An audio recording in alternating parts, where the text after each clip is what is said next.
میدان مقابلہ میں دونوں پہلوان جمع ہوئے، ساری آنکھیں دیکھ رہی ہیں کہ کہاں جنید پہلوان اور کہاں یہ کمزور۔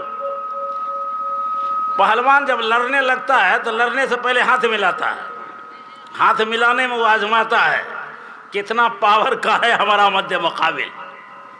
تو آپس میں جو دونوں پہلوان ہاتھ ملا رہا ہے تو یہ کمزور پہلوان جو تھا وہ اس کے کان میں کوئی بات کہا۔ کیا کہا؟ جنید تم تو شاہی پہلوان ہو، ہماری حالت دیکھ رہے ہو، بوڑھا بھی ہیں ہم اور کمزور بھی ہیں، اب تم سے مقابلے کے لیے آئے ہیں، کوئی جوڑ ہے ہم میں تم میں لڑنے کی؟ کوئی جوڑی نہیں ہے، لیکن پھر بھی ہم آئے ہیں تم سے لڑنے کے لیے، کوئی مجبوری ہمیں کھینچ لائی ہے، اس لیے ہم تم سے لڑنے کے لیے آئے ہیں۔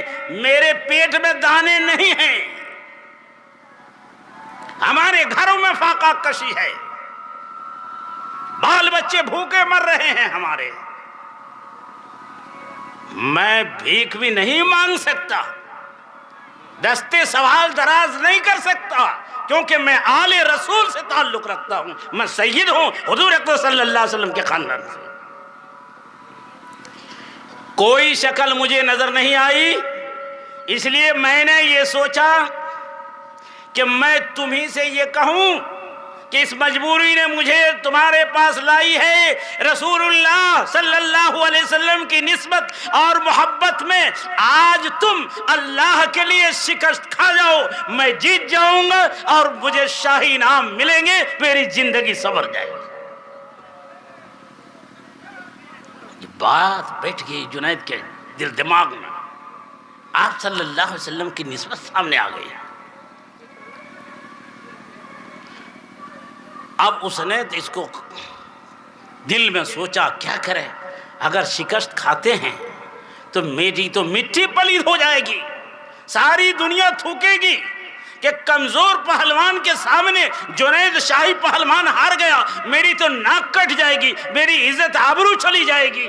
سوچتے سوچتے کہا کہ آخر بات یہ ہے کہ اس نے رسول اللہ صلی اللہ علیہ وسلم کا واسطہ دے دیا، اس لیے چاہے جو بے عزتی ہو جائے ہمارے، لیکن ہم ساری بے عزتی کو برداشت کریں گے، لیکن رسول اللہ صلی اللہ علیہ وسلم کے اس نسبت کا پاس و خیال ضرور رکھیں گے۔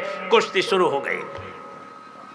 یہ تو چپکے بات ہوئی نا پہلوان سے، اب اندر تو بڑے میاں جو ہے مجھ پر تاؤ دے گا، مار تال ٹھوکتا ہے اور کشتی شروع ہو رہی ہے۔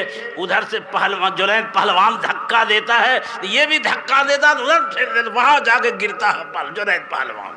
اب لوگ مجمع آنکھیں پھاڑ کے دیکھ رہا ہے، بھئی کیا بات ہے، اتنا بڑا پہلوان یہ دھکا دیتا ہے تو اس سے بیسی دور جا کر کے وہ جنید پہلوان گرتا ہے۔ ہوتے ہوتے جو ہے یہاں تک کہ جنید پہلوان شکست کھا گئے، اور بڑے میاں اس کو سینے پہ سوار ہو کر چاروں شانے چت کر کے کہا، دیکھا میں پہلے ہی کہہ رہا تھا میں اسٹیل بڑی ہوں، ہم سے کوئی مقابلہ کر کے دیکھو۔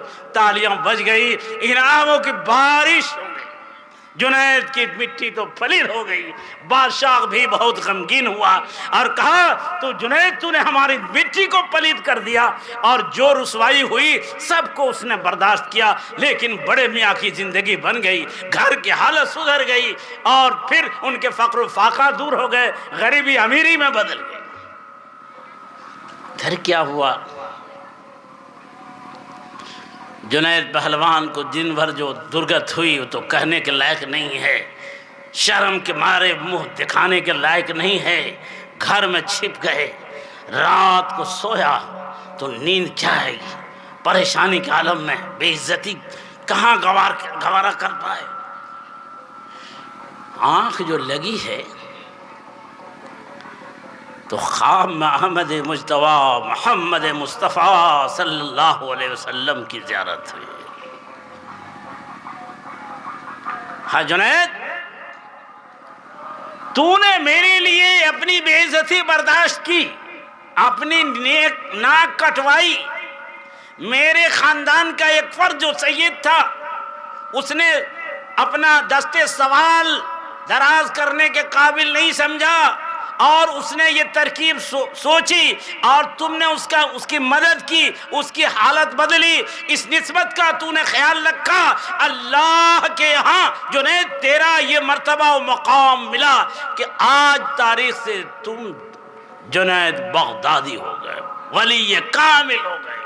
کیا کرنا، اسی وقت سے حضرت جنید بغدادی رحمۃ اللہ علیہ اتنے بڑے بزرگ ہوئے کہ جو ہے ایک مرتبہ ایک آدمی جو ہے اپنی جو ہے لونڈی اور باندی کو اس کے سامنے کوئی تذکرہ ہوا جنید بغدادی، کہا رے جنید بغدادی کیا رہے گا، میں اپنی باندی جو حسین و خوبصورت تھی دیکھو میں اس کے پاس بھیجتا ہوں ترکیب کر کے، پھر ان کی بزرگی کیسے قائم رہتی ہے۔ اپنی باندی کو سمجھا بجھا کے کہا دیکھو تم مسئلہ پوچھنے کے اس وقت عورتیں مردوں کے سامنے نہیں آتی تھی، کہا مسئلہ پوچھنے کے بہانے تم نقاب لگا کے جانا اور کہنا حضور ہم کو آپ سے مسئلہ پوچھنا ہے، جو ہی اندر جانا اور ان کو دیکھنا اس کے سامنے اپنے حسین چہرے کو کھول دینا۔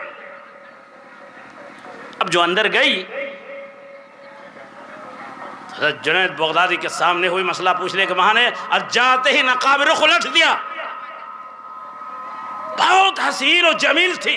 حضرت جنید بغدادی رحمت اللہ علیہ نے جو ایک نظر اس کے پر دیکھا اور کہہ دیا اللہ، اللہ جو کہا فوراً رخ پہ نقاب لگا اور اس کا دل جاری ہو گیا۔ دل جاری جانتے ہو، دل سے ہر وقت اللہ اللہ اللہ اللہ نکلتا رہتا ہے، دل جاری ہو گیا، کمرے سے نکل آئی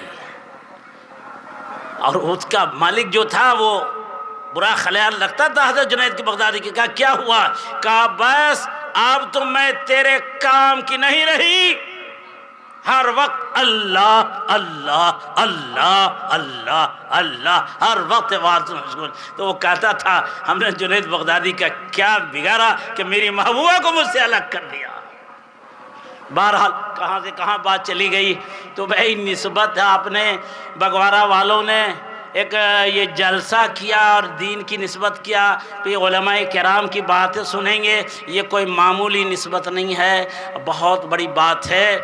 اللہ آپ کے اس عزم میں استحکام دے اور ہم لوگوں کو جو دین کی باتیں ہم نے کہی ہیں اللہ ہمیں بھی اور سب کو اس پر عمل کرنے کی توفیق عطا فرمائے۔ دیکھیے قرآن کی آیت میں نے پڑھی ہے، اللہ تعالیٰ فرمایا اصلاح کا طریقہ کیا ہوگا، کیسے اصلاح ہوگی، کیا عنوان ہے بھائی، اصلاح معاشرہ، اصلاح معاشرہ سماج سجد لے، ہے نا۔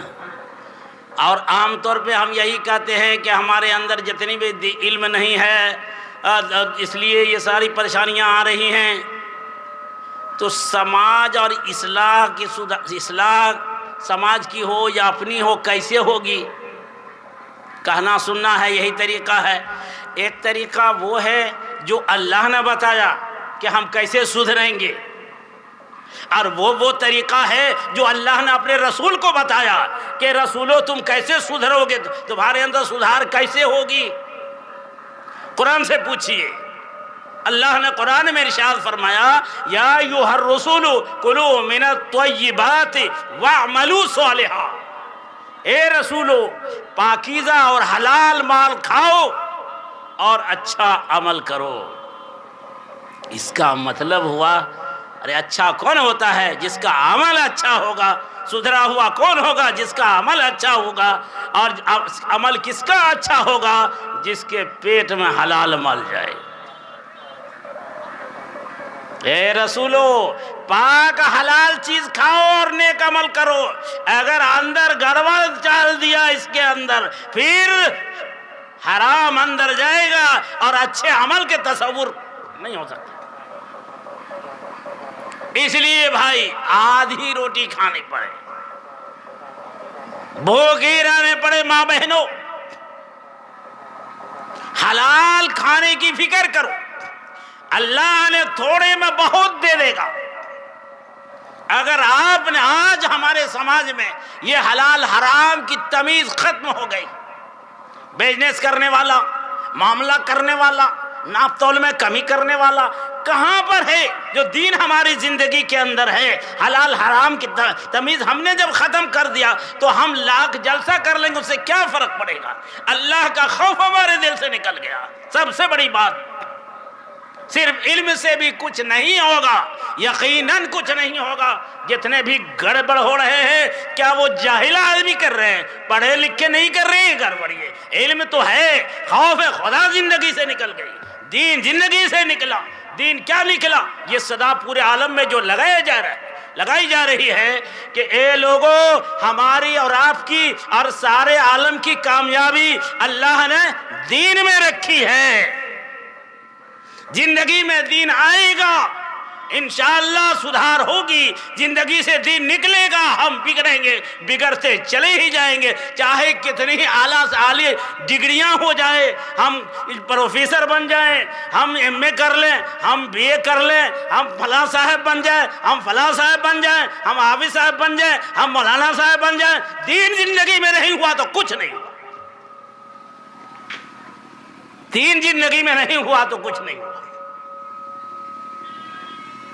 اس لیے بھائیو، دین کے فکر اللہ آئے گا کیسے؟ اتقوا اللہ، اللہ کا خوف ہمارے دل سے ختم ہو گیا۔ آج اللہ کا خوف نہیں رہا ہمارے دل کے اندر، ماں بہنوں کے اندر بھی اللہ کا خوف نکل گیا۔ اللہ کا خوف کیا نکلا کہ ہم کہیں کے نہ رہے۔ جب ہم اللہ سے ڈرنے والے تھے تو ساری دنیا ہم سے ڈرتی تھی، جانور ڈرتے تھے، شیر و چیتا ہم سے ڈرا کرتے تھے، جنگل کے درندے ہم سے ڈرتے تھے۔ جب ہم نے دوسروں سے ڈرنا شروع کر دیا، اللہ کا خوف ہم سے نکلا تو ہم سب سے ڈرنے لگے۔ وہ تاریخ آپ کی نہیں، ہم مسلمانوں کی نہیں۔ افریقہ کے جنگل میں جب ایمان والوں کا قافلہ پہنچتا ہے اور وہاں کے جنگلی درندے شیر چیتے مشہور ہوتے ہیں، لوگوں نے جو ہے اس راستے سے گزر رہا ہے، نماز کا وقت ہوا ہے، گاڑی والے سے کہا جا رہا ہے بھائی روکو نماز پڑھیں گے۔ گاڑی والا کہتا کہ بھائی یہاں جان کو خطرے میں نہیں ڈالنا ہے، گاڑی نہیں رکے گی یہاں۔ انہوں نے کہا کہ نہیں بھائی، ہم کو تو نماز قضا نہیں کرنی ہے، ہم کو نماز قضا نہیں کرنی ہے۔ نماز کی پابندی ابھی کرو گے تو حج میں بھی کرے گا، نہ حاجی بھی نماز چھوڑتا، حج میں بھی گڑبڑ کرتا۔ حج فرض ہے، نماز فرض نہیں ہے۔ حج میں دیکھا کتنوں کو نماز چھوڑتے ہوئے۔ تو جو کہا کہ بھائی نہیں رکے گی گاڑی، کہا ٹھیک ہے ہم اپنے جان کا خطرہ لیتے ہیں، ہم کو اتار دو، ہم نماز پڑھیں گے۔ کہا ٹھیک ہے ہم اتاریں گے، اب دروازہ بند کر لیں گے گاڑی کا۔